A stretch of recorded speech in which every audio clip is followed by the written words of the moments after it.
여러분, 우리가 오늘까지 이제 5주에 걸쳐서 5번에 걸쳐서 새 포도주는 새 가죽 부대라고 하는 시리즈로 함께 은혜를 나눴습니다. 예, 감사합니다. 표정들이 너무 새롭네요. 그랬습니까? 벌써 5주입니까? 그런 시리즈가 있었습니까? 한번 그러면 이제 오늘 마지막 시간을 가지려고 하니까요. 이전 5번, 4번 더 했었던 그 말씀들을 좀 복기해 보도록 하겠습니다. 왜 눈동자가 흔들리십니까? 다 기억하고 계시잖아요, 그죠? 저는 우리 장유수전교회 성도님들을 사랑하고요, 참 너무 존경합니다. 왜냐하면 진실하잖아요. 아멘이라고 아무도 대답 안 하잖아요, 그죠? 자신이 없으니까. 제가 좀 잡아볼게요. 기억을 해봅시다. 첫 번째 시간에는 우리가 성전의 기초를 놓다라고 하는 제목으로 함께 은혜를 나눌 때, 이 이스라엘 백성들이 포로에서 귀환하면서 성전을 다시금 지을 때 제일 먼저 시작한 게 예배였다라는 것을 우리가 함께 은혜를 나눴습니다. 그리고 그 안에서 건물을 보면서 이전에 솔로몬의 성전을 기억하며 통곡하는 자들과 새 성전을 보면서 기뻐하는 젊은이들의 모습들이 교차되는 것을 통해 우리가 건물에 초점을 맞춰서는 안 된다라고 했던 그러한 내용으로 함께 은혜를 나누었습니다. 기억하십니까?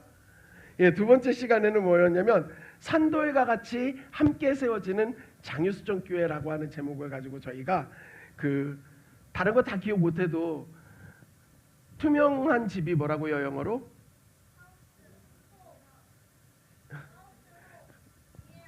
비닐하우스. 예, 우리가 하우스와 홈의 차이를 같이 나눴던 기억이 있습니다. 그죠? 예. 그래서 그리스도 예수가 우리의 그 기초가 되어 주셔야 된다라고 하면서 함께 은혜를 나눴습니다. 그리고 세 번째는 본질을 잘하는 맛집이 되자, 기도하는 교회가 돼야 된다. 교회의 비본질적인 것들을 우리가 걷어내고 본질이 되는 사역을 해야 된다. 하나님의 말씀이 살아나야 되고 또한 기도가 있어야 된다라고 우리가 함께 그때 은혜를 나눴습니다. 그리고 지난주에는 우리 교회의 온도는 몇 도입니까? 라고 해서 정서적 온도에 대해서 이야기를 하면서 우리 교회가 따뜻한 공동체가 되기를 원한다라고 그래서 함께 은혜를 나눴는데 기억나십니까? 예. 그리고 오늘 마지막 5번째 시간은 생수의 강을 흘려보내는 교회라고 하는 제목으로 에스겔서 47장 1절에서 12절 말씀을 가지고 함께 은혜를 나누도록 하겠습니다. 여러분, 스페인의 북부 그 지역 중에 그 바스크 지역에 위치한 빌바오라고 하는 그러한 도시가 있습니다. 뭐 직접 가보진 않았지만 빌바오라고 하는 도시에 대해서 들어본 적은 있으실 수도 있습니다. 어찌되었던 간에 스페인의 10대 도시 중에 하나로 그 크기가 있습니다. 여기가 원래는요, 철강 공업이 굉장히 발전했던 부흥했던 도시였습니다. 그런데 이제 산업화가 점점 뒤로 뒤처지면서 조선업과 그리고 그 철강업이 점점 사양길로 접어들면서 여기에 실업률이 30%가 넘고 소망이 없고, 그 다음에 이 공업 폐수로 인해서 환경오염으로 인해 사람들이 살기 좀 어려운 지역이라고 하면서 여러 가지로 어려움을 겪었다고 합니다. 그 과정 가운데 이 시에서 일하는 공무원들과 그 시장이 이제 우리가 바라봐야 될 것은 문화적인 거다라고 결정을 하고 1997년도에 여기에 미술관을 하나 짓습니다. 당시 굉장히 유명했던 건축가에 의해서 그 디자인을 했고 건물을 짓는데 이 미술관이 독특합니다. 전체가 다 금속으로 지어져 있습니다. 티타늄으로 만들어져서 이게 건물인가 싶을 정도로 굉장히 독특한 모습을 하고 있습니다. 빌바오에 있는 그 미술관이 그런데 사람들에게 그 건물 자체가 예술작품으로 인정이 되면서 어떤 일이 일어나는가, 사람들이 찾아오기 시작하더라는 겁니다. 그래서 연간 100만 명이 넘는 사람이 이 미술관을 방문한다고 합니다. 엄청난 일이 일어났죠. 뭐 대단한 미술관에 대해서 이야기를 하려는 게 아닙니다. 죽어가고 있던 한 지역에 정말 좋은 미술관 하나 들어선 걸로 인하여서 사람들이 찾아오고 지역의 상권이 살아나고 지역이 발전이 일어나는 모습들을 보면서 제 마음 가운데 그런 상상이 들었습니다. 미술관 하나 들어선 걸로 지역이 이 정도로 바뀐다고 한다면 그보다 훨씬 더 가치 있고 생명 있는 교회가 제대로 선다라고 한다면 그 교회가 있는 지역은 어떻게 될 것인가? 조금 더 우리가 구체적으로 말해볼까요? 우리 장유수정 교회가 정말로 하나님의 소망이 되는 공동체로서 이 땅 가운데 주 예수 그리스도 복음을 증거해내고 하나님의 말씀을 살아내는 일을 감당한다고 한다면 그 미술관을 뛰어넘는 놀라운 역사를 이 지역사회 가운데 일으킬 수 있지 않을까 생각을 해보게 됐고요.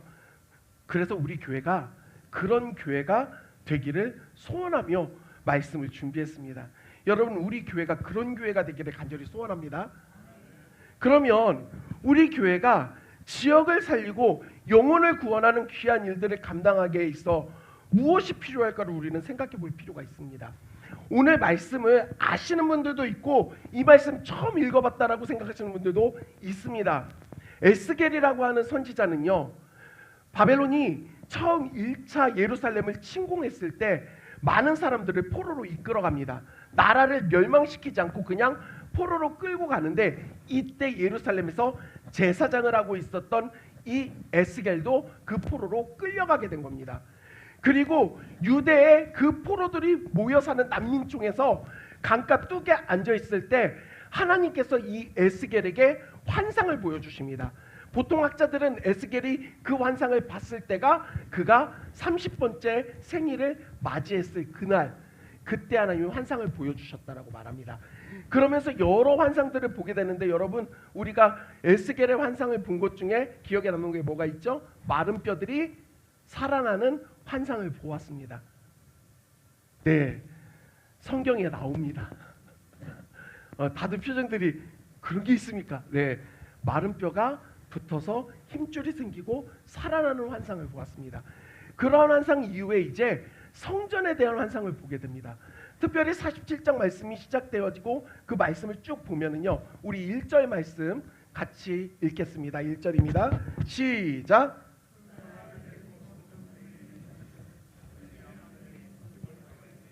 그 문지방 밑에서 물이 나와 동쪽으로 흐르다가 성전 오른쪽 제단 남쪽으로 흘러내리더라. 성전 문에 다시 와서 그 하나님의 사자가 자기를 인도해내서 왔는데 거기에서 무엇을 보는가? 물이 흘러나는 것을 봅니다.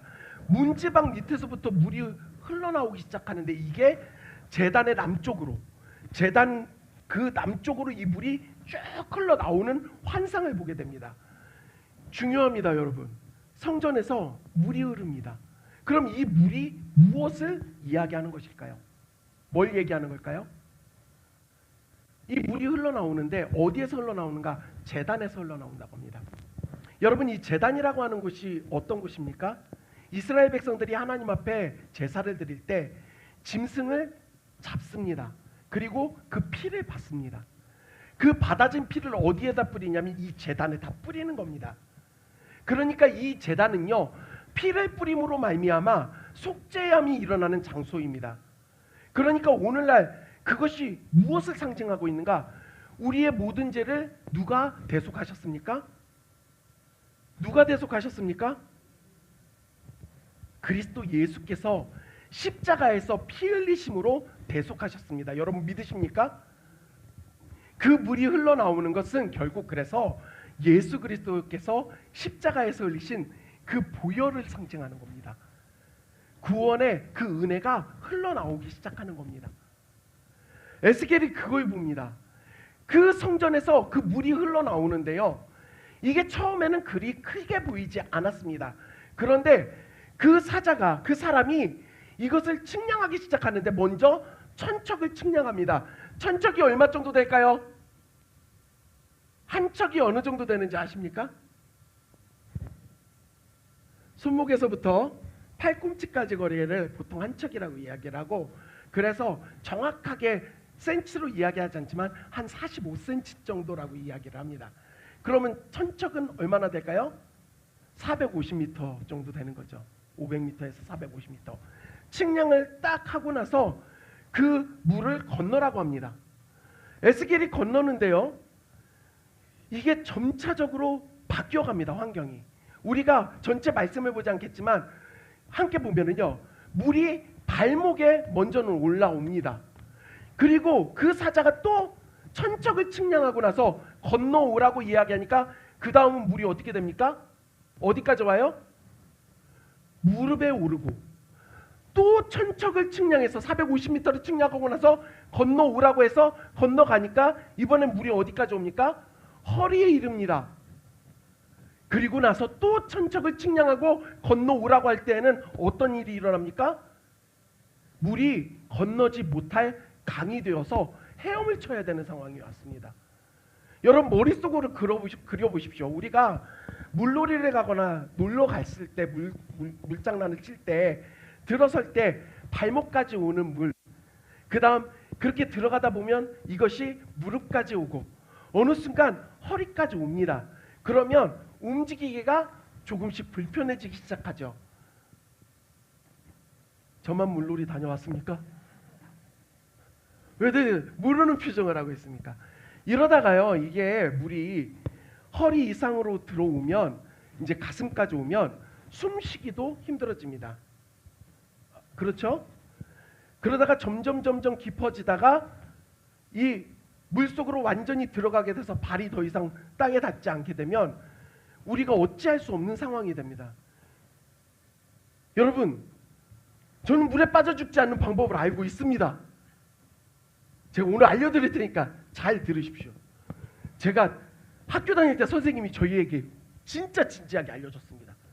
살려고 발버둥 치지 마라. 그대로 숨을 크게 들이마시고 잠수해라. 그리고 바닥에 발이 닿으면 조금 앞으로 나가라. 그리고 힘을 다해 위로 올라가서 다시 또 숨을 쉬어라. 와, 제가 그 얘기를 듣고 저거구나 생각을 하고 계곡에 갔다가 실행해 보려다가 제가 그날 예수님 만날 뻔했습니다. 안 되더라고요. 그래서 저는 차라리 물에 빠지지 않는 방법 있잖아요. 물 위를 걷는 방법 아시죠? 왼발이 빠지기 전에 오른발을 내딛고 오른발이 빠지기 전에 왼발을 내딛는, 이걸 열심히 연습해도 안 됩니다. 어찌되었던 사실 저는 물놀이를 좋아하진 않습니다. 제가 좀 제 성향이 있어서 별로 안 좋아하는데 어찌되었던 이 환상 속에서 에스겔이 처음에는 발목, 무릎, 허리, 나중에는 건널 수 없는 강이, 그 물이 그렇게 되었다라고 하는 게 단순히 어떤 의미를 가지고 있을까를 우리는 생각해 봐야 됩니다. 아, 깊어졌구나, 많아졌구나가 아닙니다. 여러분, 이 말씀 안에서 우리가 발견해야 될 게 있습니다. 뭐냐면요, 발목까지 올 때, 무릎까지 올 때, 허리까지 올 때에는요, 내가 내 스스로 나의 모든 것들을 아직까지는 다 조종할 수 있습니다. 나의 조종 안에 다 들어가 있어요. 내 계산 안에 있습니다. 그래서 좀 위험한 것 같은데 빠져야지 나올 수가 있습니다. 그런데요, 이게 강이 되어서 헤엄을 쳐야지만 간신히 건너갈 수 있는 상황이 되면, 더 이상 발이 닿지 않는 곳이 되면은요, 내 힘과 내 능력과 내 의지로 무엇을 못합니다. 그저 흘러가는 대로 따라가게 되는 겁니다. 왜 이 말씀을 드리는지 여러분 생각해야 합니다. 제가 그 물이 무엇이라고 했습니까? 예수 그리스도의 십자가 보혈이라고 했습니다. 그 복음이라고 했습니다. 이것이 우리에게 흘러 들어올 때 처음에는요, 점차적으로 이게 커지는 겁니다. 발목, 무릎, 허리까지 올 때는 이것이 우리를 완전히 다 지배하지 않습니다. 여전히 내가 주인 되어서 살아가는 겁니다. 그런데 이게 점점 커지다 보면 여기에 우리가 완전히 사로잡혀서 내 힘과 내 의지와 내 능력으로 어찌할 수 없는 그 자리에 가게 된다라는 겁니다. 그리고 이걸 우리는 성숙이라고 하고 성장이라고 말합니다. 우리의 신앙이 이렇게 성장해야 되고 성숙해야 됩니다. 우리가 성숙하고 성장한다라는 건 내가 큰 사람이 되는 걸 말하는 게 아닙니다. 성령의 충만함을 받아서 그리스도 예수의 보혈이, 하나님의 말씀이 우리를 완전히 사로잡아 내 힘과 내 능력으로 내가 조종하던 삶이 내가 할 수 없고 주님이 이끄시는 대로 흘러가는 것, 그렇게 주님이 이끄시는 대로 따라가게 되는 것, 그게 성장이고 성숙이라는 겁니다. 그 믿음의 성숙이 우리에게 있기를 주님의 이름으로 간절히 소원합니다. 이러한 변화가 나타난 그 큰 물이, 엄청난 물이 그렇게 흘러서 오늘 말씀을 보면 한 곳으로 향해서 흘러갑니다. 우리 말씀 같이 읽도록 하겠습니다. 자, 우리 8절 다 같이 읽겠습니다. 시작.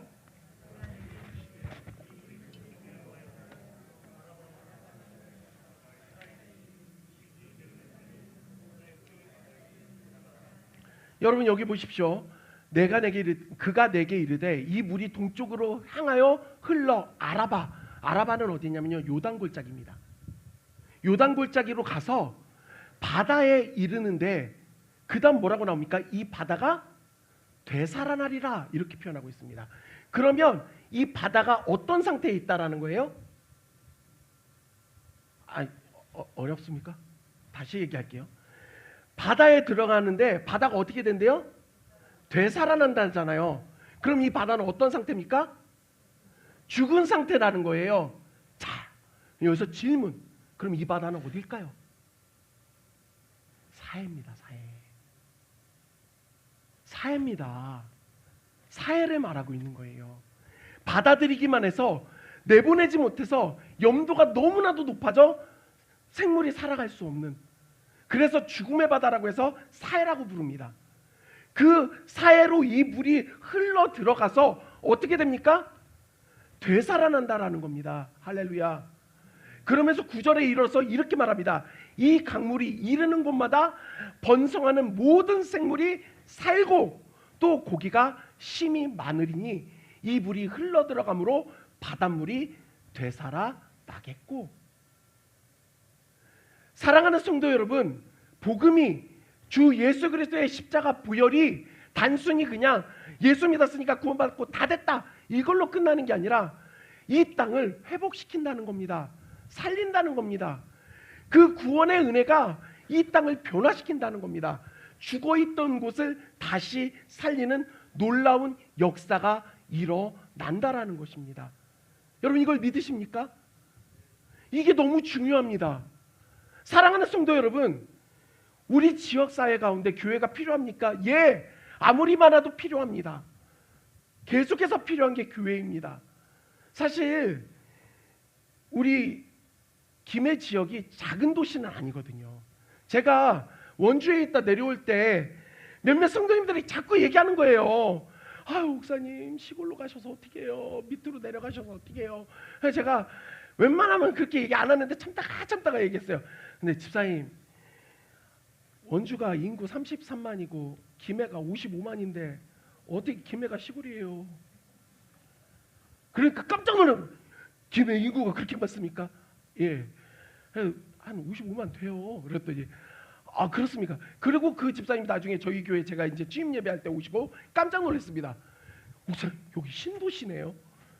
신도시입니다. 예, 신도시죠. 여러분, 뭐 대부분 이제 개발이 다 끝났다라고 하고 점점 나이가 많아진다라고 얘기하지만 여전히 유라는요 3040 그 인구가 많습니다. 그래서 굉장히 소망이 넘치는 것처럼 보입니다. 그런데 우리가 볼 게 무엇이냐면, 저도 저희 아내가 일을 하고 저도 이렇게 사역을 하다 보니까 자녀 교육의 문제가 항상 걸립니다. 단순히 그냥 교육의 문제가 아니라 케어의 문제거든요. 맞벌이 부부가 많다는 것은 아이가 방학 기간이 되면 어디에 맡길 수가 없습니다. 그러니까 이 젊은 부부들은요 고민이 많아집니다. 그리고 또 소득의 불균형이 계속해서 나타납니다. 그리고 더 나아가서 정말 너무 안타까운 문제지만, 우리가 수도권이 아니기 때문에 소외되는 부분들에 분명히 있다라는 것이죠. 그런 아픔이 신도시 안에 우리 그 장유라고 하는 지역에 있다라는 겁니다. 그리고 김해는 어떻습니까? 제가 몇 번 말씀을 드렸습니다. 외국인 인구가 전국의 5위입니다. 우리 김해가 외국인 인구가 5위입니다. 결코 적은 인구가 아닙니다. 많은 노동자들이 있다 보니까요 다문화 가정이 많습니다. 실제로 제가 아는 목사님이 초등학교에 방과 후 교사로 들어가서 이것저것 가르치고 있는데 아이들 이름 보고 깜짝 놀랄 때가 있다는 거예요. 율리아 뭐 이런 이름들이 나온다는 거예요. 보면 러시아나 우크라이나 쪽이 다문화 가정이라는 겁니다. 여러분 한번 보십시오. 그러한 다문화 가정 안에 여전히 많은 부분들이 개선됐다라고 하지만 소외되는 부분들이 있고 아픔이 있다라는 겁니다. 그러면 이 지역사회 가운데 그 어려움과 그 소외됨과 그 상처를 누가 보듬을 수 있습니까? 교회가 해야 된다는 겁니다. 그리스도 예수를 구주로 영접하고 구원의 은혜를 아는 사람들이 이것을 행해야 된다는 겁니다. 단순히 성전에서 흘러나온 물이 성전에 가득 찼다가 아니라 그 물이 흘러가는데 굳이 사해로 흘러가는 겁니다. 죽어있는 그 바다로. 땅에 잘 스며들어서 농사가 잘 되고 열매가 잘 맺히게 되면 훨씬 더 이득 아닌가. 그런데 하나님은 거기에 초점을 맞추지 않습니다. 진짜 이 물이 필요한 곳은 죽어있는 바다 사해라는 겁니다. 사랑하는 성도 여러분, 그리스도 예수의 복음이, 십자가 보혈이 어디에 필요합니까? 살만한 사람들, 그냥 여유 있는 사람들, 내가 전해달했을 때 교양 있게 받아들일 수 있는 사람들, 물론 죄송합니다. 물론 그 사람들에게도 이게 동일하게 적용이 되어지지만 진짜 그리스도 예수의 사랑이 필요한 곳은 죽어있는 사람들, 소망 없는 사람들이라는 겁니다. 여러분, 그걸 오늘 말씀은 우리에게 분명하게 제시해주고 있습니다. 우리가 이걸 바라봐야 됩니다. 저는 우리 수정교회가 그런 생수의 강을 흘려내는 교회가 되기를 원합니다. 그리고 그 흘려낸 생수를 가지고 단순히 내가 볼 때 저 사람이 우리 교회 오면 도움되겠다, 저 사람 참 괜찮다, 이런 사람들 뿐만 아니라 정말 소외되고 힘들고 아픈 사람들, 그 예수 그리스도의 복음이 필요한 사람들에게 들어가야 할 줄 믿습니다. 제가 어제 뉴스를 보는데요, 부산에서 20대 청년이 방에 있다가 죽었다는 거예요. 젊은 사람이 폭염으로 인해 죽은 첫 사례래요. 마음이 먹먹하더라고요. 우리가 덥다 말하고 있지만 이 더위를 피할 수 없어서 정말 어려움 속에 살고 있는 사람들이 있다라는 겁니다. 너무 덥다, 왜 이렇게 더워, 여기에만 우리가 머무르는 게 아니라 이 더위를 피할 수 없는 그 소외된 사람들이 있다라는 걸 기억하고 우리가 거기에 마음을 쏟아야 될 줄 믿습니다. 우리 교회가 그런 교회가 되기를 원합니다. 사랑하는 성도 여러분, 오늘 말씀에서 물이 흘러들어가서 사해가 살아났습니다. 할렐루야.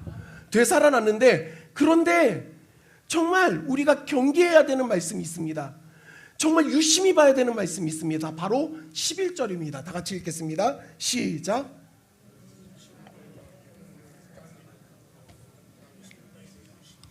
사해마저도 살린 이 물이 살리지 못한 곳이 있습니다. 어디입니까? 진펄과 개펄이라는 겁니다. 사해 주변에요, 물이 고여있는 웅덩이들이 있습니다. 여기는요, 사해보다 염도가 더 높아요. 뻘입니다, 완전히. 여기에 그럼 그 물이 흘러들어가지 않았는가? 아니요, 흘러들어갔습니다. 들어갔음에도 불구하고 이걸 내보내질 못해요. 그대로 머금고만 있는 겁니다. 그러니까 어떻게 돼요? 생명이 살아나질 못합니다. 들어왔지만 결국에는 그것으로 인해 살아나는 게 아니라 오히려 소금 땅이 돼버리는 겁니다. 사랑하는 성도 여러분, 우리 교회가 얼마나 큰 은혜를 입었습니까? 계속해서 얘기해도 과하지 않습니다. 하나님 은혜입니다. 정말 어려움 속에서 하나님께서 우리 교회에 우리 사랑하는 성도들의 눈물을 보셨고 그 기도에 응답해 주셔서 우리가 이 자리에 왔다라고 한다면, 이제 우리가 다 해결됐으니까 우리 잘 먹고 우리 잘 즐기고 우리 만족하면서 지냅시다, 이게 아니라는 겁니다. 그렇게 되면 우리 공동체는 어떤 곳이 되는가? 진펄과 개펄에 불과할 수밖에 없다라는 겁니다. 이 은혜를 입었으니 이제는 우리가 흘려내야 된다. 이제는 우리가 보내야 된다. 세워야 된다. 그 생수의 강물을 우리 역시도 흘려보내야 된다라는 겁니다. 은혜의 놀라운 법칙이 있습니다. 은혜는요, 내가 그냥 소유만 하고 있으면 그대로 소멸됩니다. 하지만 내가 받은 은혜를 나누기 시작하면 배가가 됩니다. 여러분, 이걸 믿으십니까? 믿으십니까? 저는 우리 장유수종교회가 그 은혜를 배가시키는 교회가 되기를 원합니다. 어떤 특별한 능력과 어떤 특별한 그 힘이 있어야지만 가능한 게 아니라 흘려내면 되는 겁니다. 실천하면 되는 겁니다. 섬기면 되는 겁니다. 사랑하면 되는 겁니다. 아멘 안 해서 하는 거예요. 아멘 하시라고. 할렐루야. 감사합니다. 사랑하는 성도 여러분, 이게 너무 중요합니다. 우리가 은혜의 소낙비가 흘러내려도요, 그 큰 은혜 속에서 결국에 진펄과 개펄은 그 은혜를 받았음에도 불구하고 소금 땅으로 머물러 멈추게 된다는 겁니다. 여러분, 입을 크게 벌리십시오. 마음에 소망하는 바를 크게 가지십시오. 우리 교회 평수 더 넓히니까 이게 아니라 우리 교회가 선교사님 후원을 해야 된다. 이런 교회 돼야 된다. 지역사회에 불우한 사람들과 어려운 가운데 있는 사람들, 몸에 불편함을 느끼고 있는 사람들에게 우리 교회가 이런 일들을 할 수 있는 교회 되기를 원한다 하는 소망을 크게 가지십시오.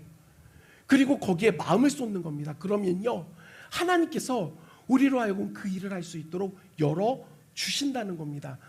기억하십시오. 교회에 사람이 많아져서 성전에 너무나도 많은 제사장들이 있어서 이렇게 물이 넘쳐난 게 아닙니다. 그리스도 예수의 십자가 보혈이, 그 복음이 흘러나기 시작하면 이것은 점점 커질 수밖에 없다라는 것. 우리의 힘과 우리의 능력이 아니라 예수 그리스도의 보혈로서, 그 구원의 은혜로서 우리가 이것을 행할 수 있다라는 것입니다. 이게 우리에게 이제 필요합니다. 그러면서 오늘 말씀에서 12절 말씀 같이 읽도록 하겠습니다. 12절입니다. 시작. 그 잎이 시들지 아니하며 열매가 끊이지 아니하고 달마다 새 열매를 맺으리니 그 물이 성소를 통하여 나옴이라. 그 열매는 먹을만하고 그 잎사귀는 약재료가 되리라. 아멘. 사랑하는 성도 여러분, 단순히 이 물이 내 주위의 이웃들만을 배불리게 하고 풍성하게 만드는 게 아니라 그 복음이, 그 십자가 보혈이 먼저 우리로 풍성케 만들어줍니다. 그리고 우리가 풍성해진 것을 이웃이 먹게 됩니다. 받게 되는 거예요. 사랑하는 성도 여러분, 저는요, 예수 믿으면 부자 된다라고 말은 할 수 없습니다. 그건 맞지 않아요. 그런데 예수님 믿고 예수 그리스도를 온전히 주인으로 삼고 하나님 자녀가 된 그 사람의 삶을 하나님은 책임져 주십니다. 전 이걸 확실히 말할 수 있습니다. 그 하나님은 그리고 우리를 버려두지 않으십니다. 하나님 안에 머물면 우리로 풍성한 삶을 살게 하신다는 거예요. 왜? 잘 먹고 잘 살아라가 아니라 우리가 풍성해짐을 통하여 내 주위의 이웃들이 누릴 수 있도록 그 열매를 먹게 된다는 겁니다. 전 이 표현이 너무 좋아요. 그 열매는 먹을만하고 그 필요를 채워주는데, 이 열매 먹을 때 그런 열매들이 있거든요. 이거 네 맛도 아니고 내 맛도 아니고 열매라고 하니까 먹긴 하는데, 왜 제가 이런 얘기할 때 저만 그런 경험을 하는 것처럼 표정들이 그러십니까? 복숭아를 하나 깎아도 그럴 때 있지 않습니까? 이게 복숭아 향기는 나. 그런데 무라고 해도 믿을 수 있어. 안 달아. 그럴 때 있지 않습니까? 그런데 오늘 말씀에서는 먹을 만하다는 거예요. 맛이 있다라는 겁니다. 필요에 대해서 채워줍니다. 그런데 또 놀라운 거, 잎사귀요. 그 잎사귀가 뭐가 되래요? 약재료. 여러분, 여기 약재료라고 하는 표현이 히브리어로 라파입니다. 라파. 들어보셨죠? 여호와 라파. 치료하다. 치유한다는 겁니다. 이게 얼마나 값진 말씀입니까? 그리스도 예수의 십자가 보혈이, 그 구원의 은혜가 흘러 넘칠 때 우리가 그걸로 인하여 풍성해지고, 그러한 우리를 통해 내 사랑하는 가족과 내 주위의 이웃들이 살아나고 치유가 되어진다라는 것입니다. 저는 우리 교회가 그런 공동체가 되기를 간절히 소원합니다. 생수의 강이 흘러나는 교회. 야, 그 교회 가면 살아나. 그 교회 가면 상처가 치유돼. 그 교회 가면 위로를 얻을 수 있어. 그 교회 가면 결국엔 회복이 돼. 이러한 소문이 나기 시작하면요, 상처받은 자들이, 힘든 자들이 찾아오기 시작할 겁니다. 그리고 살아날 겁니다. 사랑하는 성도 여러분, 어느 순간부터 교회가 자꾸 수준을 높이려고 합니다. 좋은 사람들이 오면 좋겠다. 돈 많은 사람들이 오면 좋겠다. 예, 좋죠. 나쁘다고 얘기할 수 없습니다. 하지만 그게 아니잖아요. 그리스도 예수를 알지 못하고 죽어가는 모든 영혼들이 복음이 필요한 겁니다. 오히려 철저히 더 소외되고 죄 가운데 있는 사람들에게 은혜가 더욱더 필요하지 않겠습니까? 그렇다고 한다면 우리가 그 가운데로 들어가야 할 줄 믿습니다. 에스겔이 오늘 그 보았던 환상과 같이 장유수정 교회 가운데 생수의 강이 흘러 넘치기를 원합니다. 그 생수의 강은 단순히 우리의 힘과 우리의 능력으로 흘려내는 것이 아니라 복음이 살아날 때, 그리스도 예수의 십자가 보혈이 회복되어질 때 이루어진다라는 겁니다. 여러분 기억하십시오. 이것이 우리에게 풍성함으로 다가오려면 우리가 그 보혈에 온전히 휩싸여야 됩니다. 언제까지 발목만 잡고 있습니까? 언제까지 무릎만, 언제까지 허리까지만 난 여기서 더 이상 안 들어갈 거야 버티시겠습니까? 이걸로는 변화가 일어나지 않습니다. 잎사귀가 풍성하게 맺어지지 않습니다. 열매도 맺어지지 않습니다. 온전히 들어가야 합니다. 성령의 충만함이라는 거는요, 성령이 내 안에 파워풀하게 들어와서 내가 마음대로 쓸 수 있는 게 아니라 성령이 나를 지배하는 것, 성령 하나님께서 나를 완전히 이끌어 가시는 게 성령의 충만함입니다. 우리 모든 성도들 성령의 충만함 받기를 원합니다. 복음의 지배를 받기 원합니다. 그것이 우리 안에 온전히 들어와야지만 우리가 생수의 강을 흘려내게 되는 겁니다. 전 이제 말씀을 정리하겠습니다. 사랑하는 성도 여러분, 새 포도주는 새 가죽 부대에 담아야 합니다. 새 가죽 부대가 중요한 게 아니라 새 포도주가 중요합니다. 이제 우리에게 많은 새로운 은혜들을 허락해 주셨고 하나님께서 새로운 사명들을 허락해 주셨습니다. 그렇다고 한다면 우리가 깨어 있어야 된다는 겁니다. 끊임없이 이야기했던 본질이 회복돼야 됩니다. 예배가 살아있는 교회 되기를 원합니다. 하나님의 말씀의 능력이 살아있는 교회, 기도가 깨어있는 교회가 되기를 원합니다. 이 본질적 사역들이 일어나서 우리 교회가 복음으로 충만해지면 그 생수의 강이 우리 교회 가운데서 흘러가 이 지역사회가 살아나고 변화되어지는 놀라운 역사가 일어날 줄 믿습니다. 하나님께서 우리 장유수정 교회를 이 지역사회 가운데 또 심으셨습니다. 그리고 온전히 이곳 가운데서 살아가게 하셨다라고 한다면 그 사명을 감당함이 마땅하지 않겠습니까? 새 포도주가 되어 새 가죽 부대에 담겨 그 능력의 삶을 살아갈 수 있는 저와 여러분들이 되기를 주님의 이름으로 간절히 소원합니다. 우리 이 시간의 말씀을 기억하시면서 함께 찬양할 때